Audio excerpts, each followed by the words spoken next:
What happens when the world gets turned on its head? We're forced to look inward, perhaps become fearful, sometimes lash out at others. While there are others in the world who don't give up hope because they believe in people. Join me, Kevin Tibbles, and Amy Goldberg for our new podcast, Believe in People, where we meet those who don't give up hope.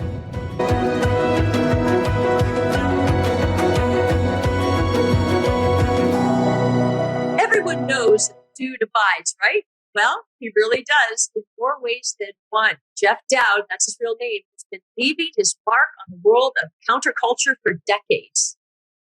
And while he spent pretty much his whole life in the movie industry, it was the Coen brothers who decided to put him in the movies.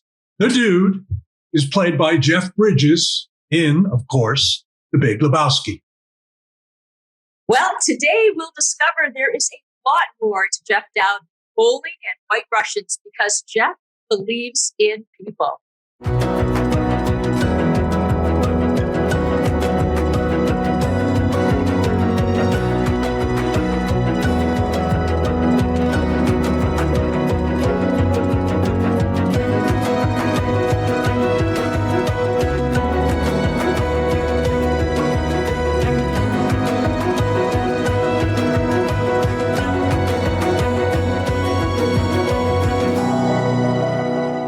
Welcome to the show. Bonjour. We're at Quebec. Quebec. Jeff, you've been working, this is really interesting, you've been working on an initiative called Our Classic Tales and Solutions that Fuel Our Imagination and Future in both interactive book and TV series. It's a concept that you want to help us discover why we can become more optimistic about our future. Can you tell us a little bit more about that?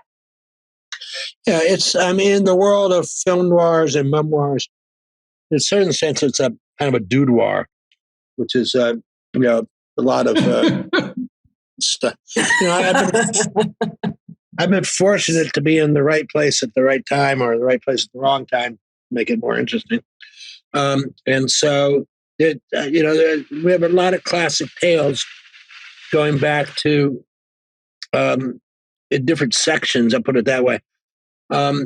Which start with when I was 17, the year I was in Europe with my stepbrother. My father was there on a sabbatical.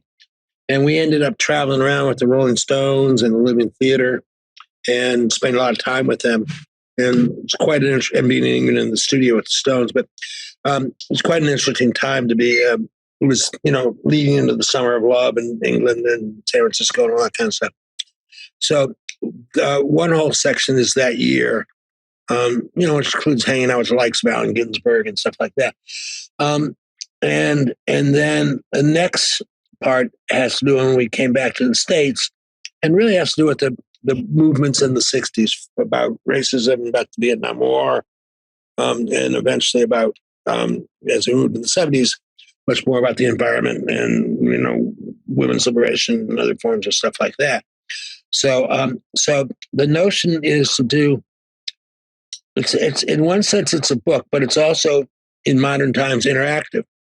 And so it has lots of clips and lots of chances for people to put their own stuff in if they have something that they experienced that might be relevant to it.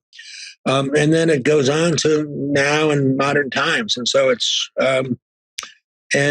interactive, which allows people to, solutionate too. One of the things we're talking about is solutionating problems. And one of the things that makes me very optimistic is how many people are trying, and groups and communities are trying on their own to solutionate, huge challenges, whether it's, climate change or various things with the economy, and on and on. So it allows it to be interactive and people can do that. And the fact of the matter is people have come up with solutions everywhere to all kinds of things. And, so the thought is if we can share them and be interactive about it, it'll be, stuff people can do themselves in their own communities. So that's bottom line. You use the word community. You've used the word community a couple of times. How integral, how important is community to solving our problems?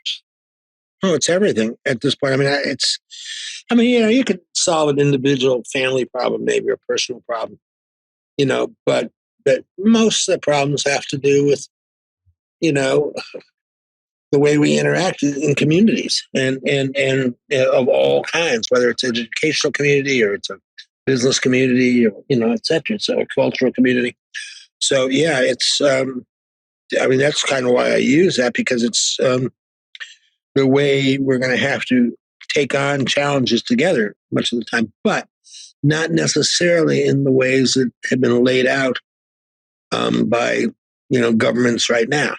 And or big business right now, and so it's going to be time for this climate change thing is a huge, very, very, very real situation we're in, and if we don't continue to do things and lots of more things, we're going to be up shit's creek without a paddle pretty soon, and we already are in a lot of places. Okay, so. But that's just one example. But it's also an example where you can make a big difference rather quickly. You can change, your energy sources, and you can change what some of those sources do when they destroy things. So you have different sources that don't destroy things. But that's just one example of it. But bottom line, these are classic tales, okay, and they're great stories. And when we were in South America for you saw that movie with Che Guevara and those guys traveling about. I don't know what continent they're on. Compared to what we went through, boring.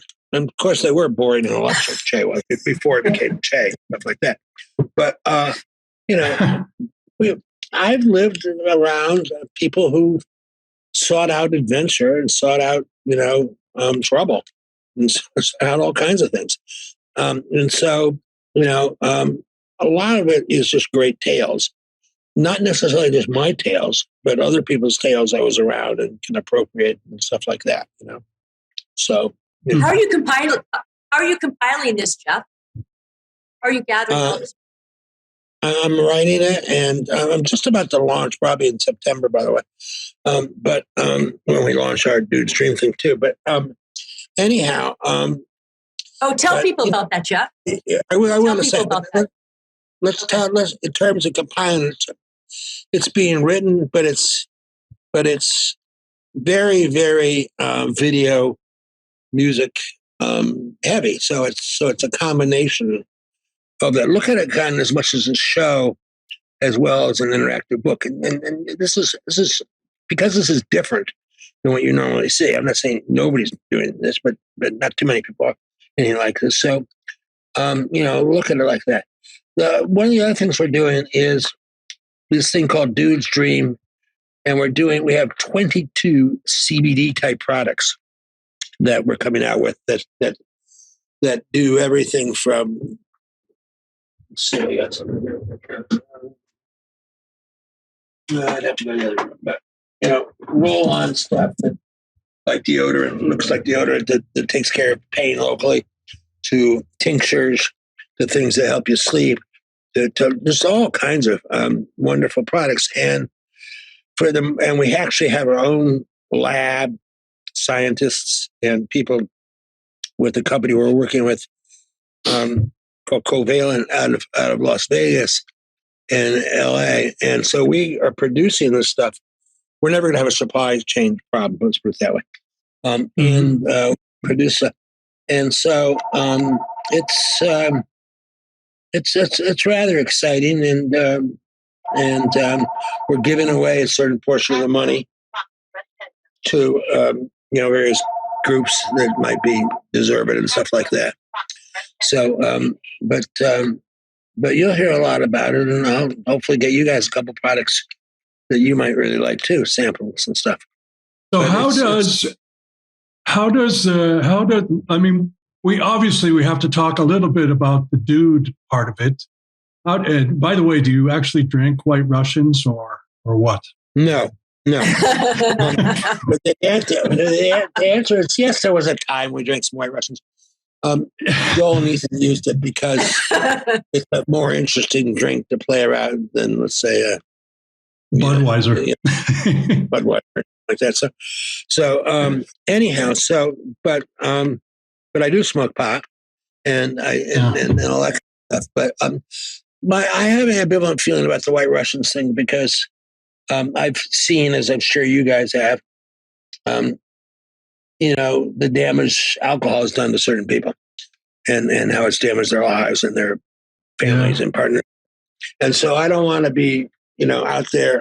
And by the way, I've been offered big bucks by a couple different liquor companies to get involved, big bucks. But I don't want to, feel like I in any way contributed to the bad things that happen when people do too much alcohol. Yeah.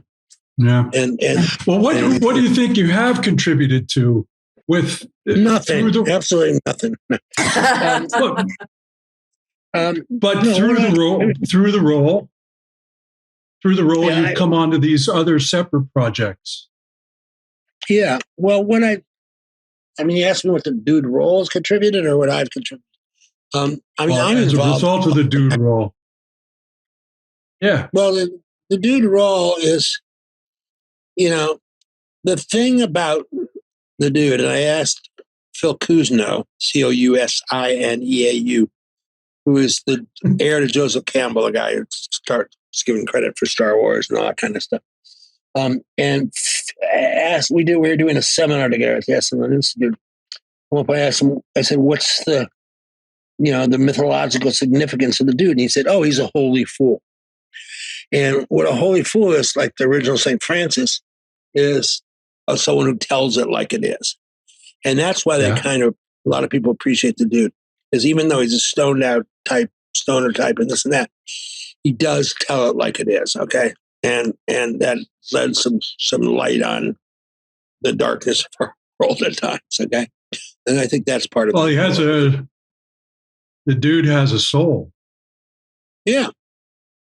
Yeah, and well, and everything you've done, Jeff, your entire life. I mean, talk about activism, talk about Seattle Sundance Festival, or film distribution. I mean, everything you've done has a heart. Everything. Well, I find that's what motivates me. Is pumps me up, so to speak. Huh. But you're not one to give advice freely on how the rest of us can do that, or are you? No, I give too much advice, probably. But I give free advice and I give consulting advice. I do all kinds of advice. But it's not just from me. I download that from other people. I come from a family of teachers. My stepfather and father were two of the most noted economists of the 20th century. Albert Einstein thought my stepfather was the most noted intellectual, by the way, of the 20th century.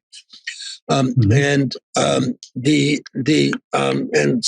my sister's a teacher. My mother was a teacher. So I come from a family of educators in a sense. So some of that was passed on to me, even though I went non-traditional, entirely, obviously.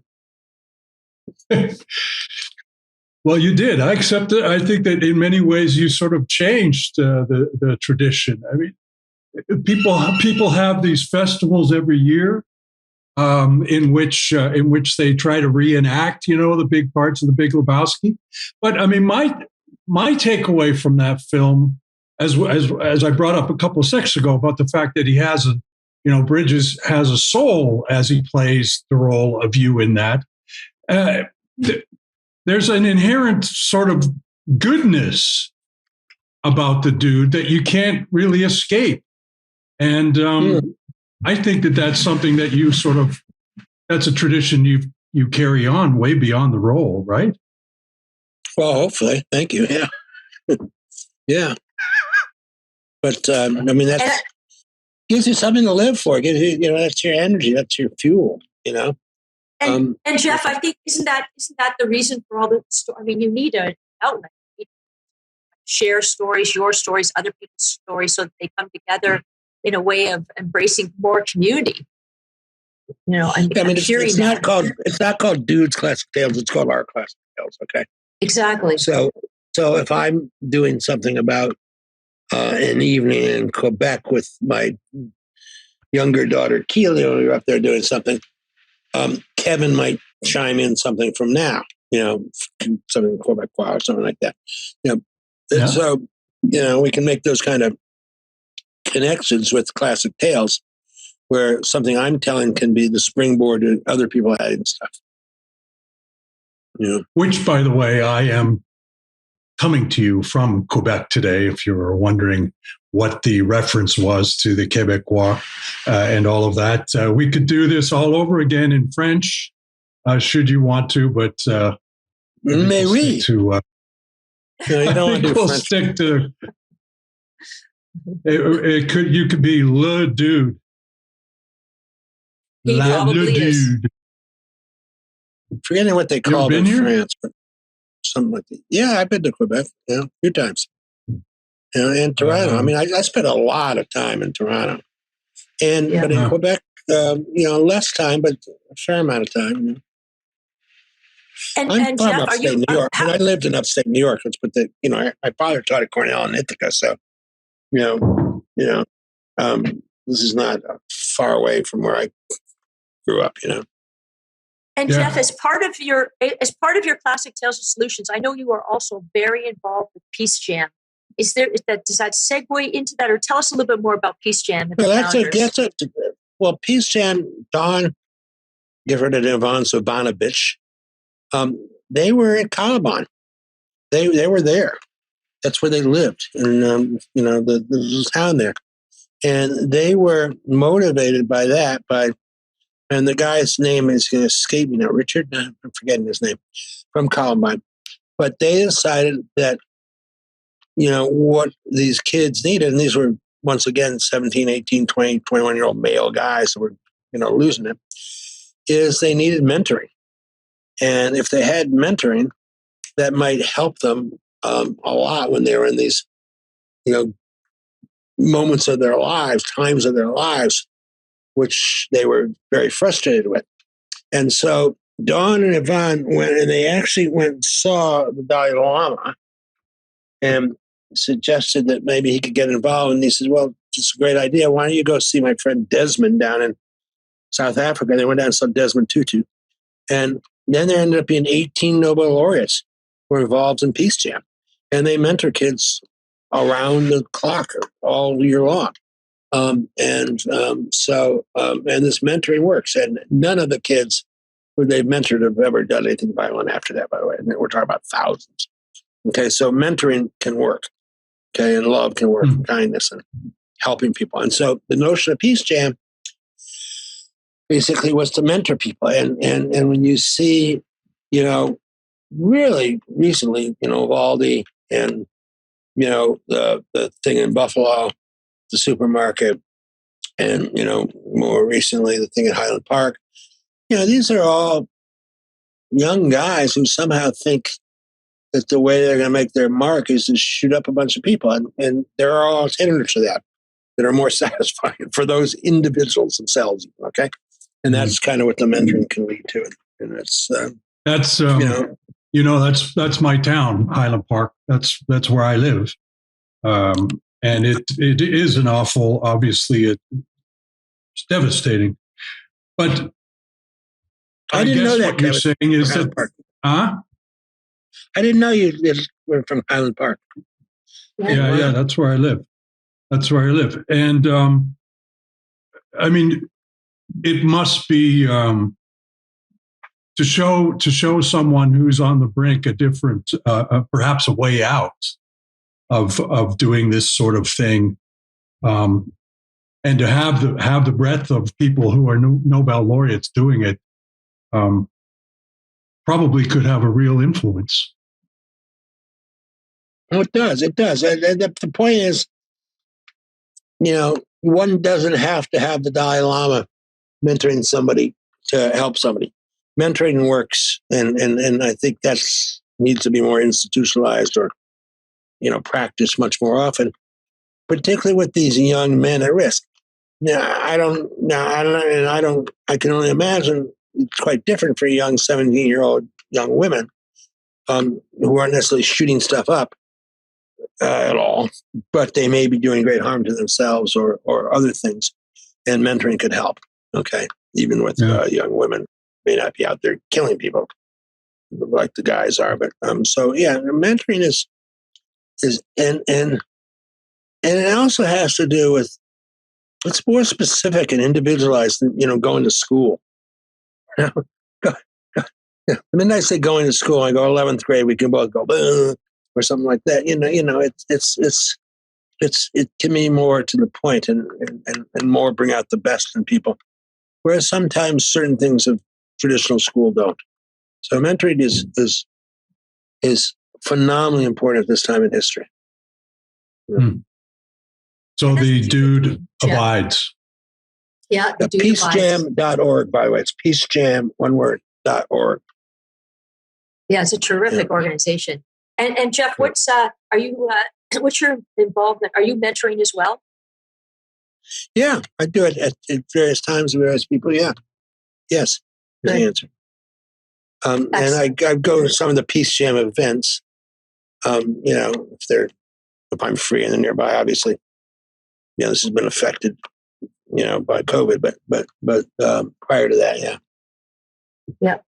And even if you think about it, Jeff, all the behind the scenes works that you've done, I mean, we didn't even touch on Sundance with Robert Redford Film Festival, but all the things you've done behind the scenes, just imagine that the motivation for the dude has created that further awareness, for other things you're doing. Like when people come out to see you and enhance, and in turn, they are involved in Peace Jam. I mean, these are all things that are helping to motivate that continued interest, Yeah, no, I did a thing at Red Rocks with the Denver Film Festival. They're showing Lebowski, and I was the guest. But I brought Dawn and Yvonne on stage with, 15,000 people, whatever it is. I forget the capacity there. It's a lot, 10,000. And, they talked about Peace Jam, even right there. It's close to their hometown, but still. Anyhow, the point is, yes, I can use that dude stuff to open doors to other things for other people. Yes, and I do. Are they aware that you were a delinquent Boy Scout when you were doing it? And did that? Kevin, you're better for it. Read it again. Cub Scout. It was a Cub Scout. You're a Cub Scout. Yes. Well, yeah.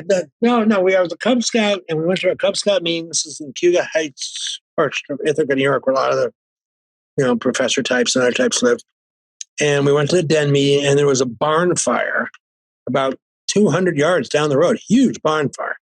And of course, the volunteer firemen are understaffed and all that.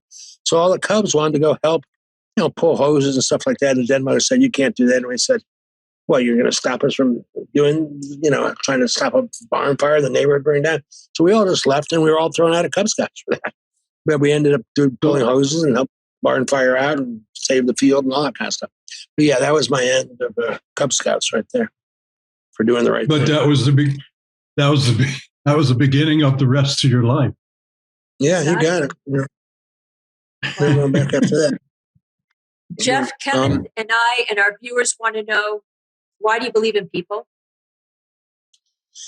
Because I've seen so many great, wonderful examples of people doing so many wonderful things, inspiring others and themselves. And I just believe it's in us.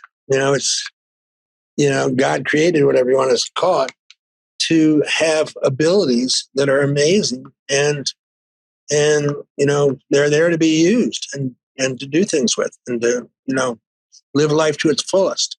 And so that's kind of what I, believe, and anything we can all do to come together to make that possible in unbelievably challenging times right now. I mean, we're at a time of every system is changing, okay, or not changing. But economic systems, environmental things, communication, you name it, it's education, it's going through fundamental change. So the question is going to be, what's going to come out on the other side systemically? Is it going to be better, the same, worse, etc. For the environment, for example, on various aspects that relate to the environment and climate change. So that's kind of, where I think it's important for us all to be involved. But I believe in people because every day, look, you could pick up any local news station, Kevin, and you know this from your NBC experience, not just local, nationally, but virtually every news station ends the day with some kind of example on CNN or MSNBC or Fox, it doesn't matter, of somebody or some people somewhere doing something wonderful and changing their world. And so that's kind of what it's all about. And we have no time to waste on that, at all. And so, but all this can be exhilarating and fun and solutionating, a word made up by G.B. Hajim, H-A-G-I-M, who's in Hawaii, by the way, out of San Diego, diver guy, who trained all these kids who were formerly in the pineapple and kind of fruit business that moved out of Hawaii to the Philippines and places. So he trained tons of young kids how to be filmmakers. I mean, a lot of them. And so GB, but he came up with this word solutionate. So that's pretty cool word. Anyhow, so there you go. Yeah, you can check out his Instagram, GB Hajim. So yeah. So you're not intimidated by this changing world? Every day, in every way, of course. We are. It's very, very challenging. And I guess one of the things that we found, and you found no doubt, is to get through it, you need allies.